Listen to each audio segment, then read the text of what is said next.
এবার নবনীতা আমাকে খেতে দেবে। Hello guys, welcome to Nabapriya series. আজকে আমি আর প্রিয়াঙ্কা মিলে বানাবো বাসন্তী পোলাও। আপনারা বানাতে জানেন বাসন্তী পোলাও? না জানলে দেখে নিন রেসিপিটা।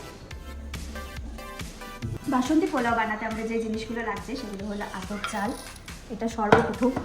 এছাড়া আমাদের লাগছে কাজু, কিশমিশ, আদা, লঙ্কা, জয়িত্রী, এলাচ, দারচিনি, লবঙ্গ আর গোলমরিচ। আর লাগছে সাদা তেল, ঘি।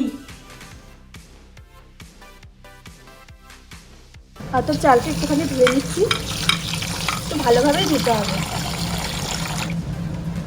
চালের যত ময়লা আছে সব চলে যায়।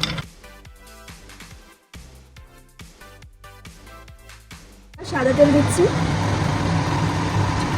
সামান্য পরিমাণ এখন ঘিটা দিয়ে দিচ্ছি, আমি হলুদ দিয়ে দেবো কালারটার জন্য। যে মশলাগুলো ছিল সেগুলো দিয়ে দিলাম, আদা কুচি, লঙ্কা কুচিও দিয়ে দিলাম। তো তাড়াতাড়ি করে চালটা দিয়ে দিতে হবে কিন্তু, না হলে হলুদটা পুড়ে যাবে।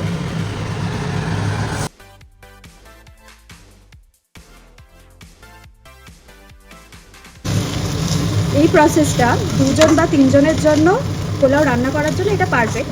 বাট যদি এর থেকে বেশি আপনারা করতে চান তাহলে আপনারা ভাত করে করবেন। আরেকটা জায়গায় গরম জল বসানো, এই জলটা এখানটায় দিতে হবে একটু বাদে, এখন এটা ভাজা হয়নি, আর একটু মুচমুচে হোক। যে ভাজা হয়ে গেছে কমপ্লিট, মচমচে করে। কি হচ্ছে? রান্না করছি তোমাদের বাড়ি।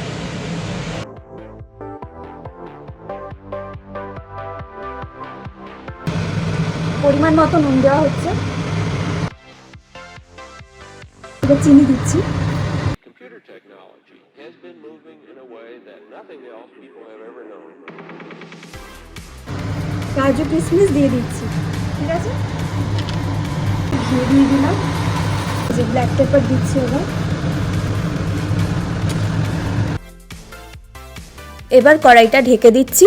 ঢেকে দেওয়ার পরে কিছুক্ষণের মধ্যেই তৈরি হয়ে যাবে আমাদের বাসন্তী পোলাও। তারপরে আমি প্রিয়াঙ্কাকে খেতে দেবো। বাসন্তী পোলাওয়ের সাথে চিকেন কষা না হলে তো জমেই না, আর সঙ্গে মিষ্টি। প্রিয়াঙ্কার তো মজাই মজা। আজকের জন্য আসি, আবার নতুন ব্লগ নিয়ে তাড়াতাড়ি আসবো। টাটা।